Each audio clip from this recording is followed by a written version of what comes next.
park yan guys ngayon.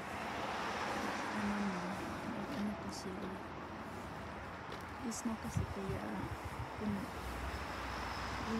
sarado siya pag mga ganitong winter, sarado yan. So ayun, basketball court, ang laki niyan guys. Nakikita mo.